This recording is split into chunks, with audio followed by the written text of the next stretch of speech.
L'afflux des demandeurs d'asile à Cayenne, vous en pensez quoi? Ah, de toute façon, on ne peut rien, c'est déjà là. Si j'étais étranger, je ferais partie de ces gens-là. Donc je ne peux pas avoir des opinions, une opinion négative.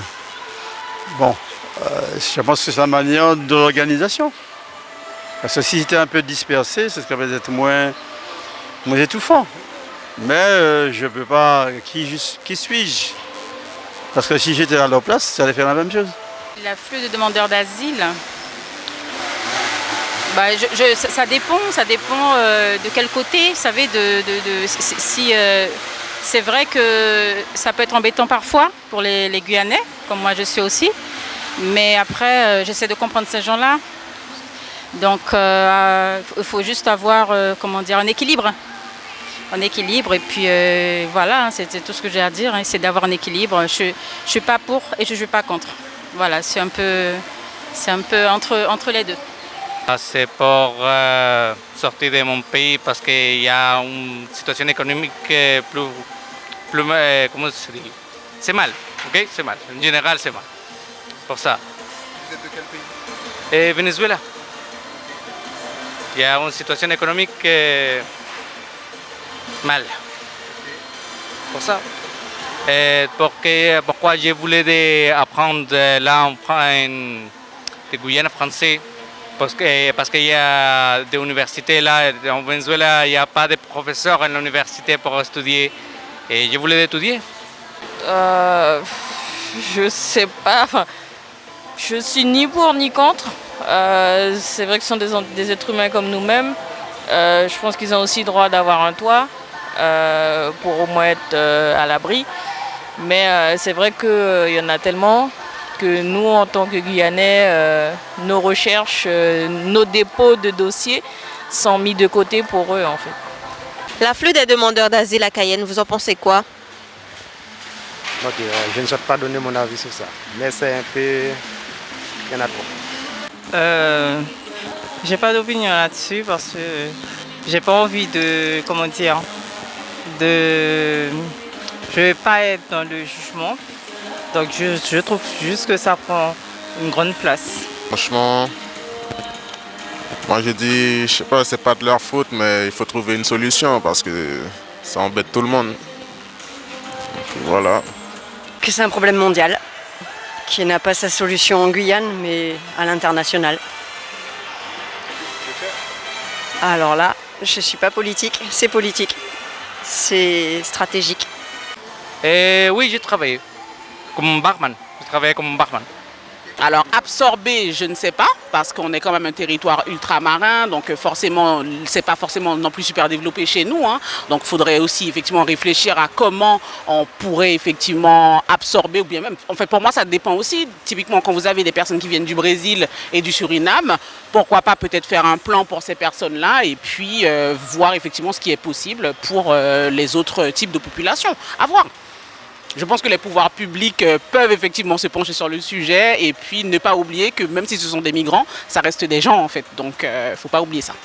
Je pense que ça va pas s'améliorer avec le temps, puisqu'avec les réfugiés écologiques et des guerres, donc, je pense qu'on va avoir de plus en plus de réfugiés ici et partout dans le monde.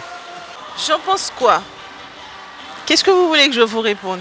Si c'est pour une utilité, une urgence, c'est une bonne chose, hein, parce qu'on doit recevoir ceux qui souffrent, hein, ceux qui sont dans le besoin. Mais il faut mieux organiser, parce qu'il y a des nuisances à la fois pour la population de proximité et puis pour les autorités également. Non, je ne pense pas qu'on veuille que des populations migrent de leur pays. Maintenant, est-ce qu'on fait tout en place au niveau de l'international pour qu'elles puissent rester dans leur pays? Parce que je pense que tous les gens qui sont déplacés préféreraient rester dans leur pays que de devoir être obligés de partir. Et on ferait tous comme eux, à leur place. Donc voilà, je pense que c'est international. Qu'est-ce que vous voulez que je vous réponde? Est-ce que c'est une question politique, sociale ou géographique? J'en sais rien. Mais si on veut, on peut. Par rapport aux réfugiés écologiques, c'est-à-dire en 2050, vous savez que Cayenne ne sera pas habitable 2 jours. On ne pourra pas vivre. Il fera trop chaud en fait en 2050 par rapport aux conséquences climatiques. Voilà, les réfugiés climatiques, je dis écologiques, les réfugiés climatiques. Et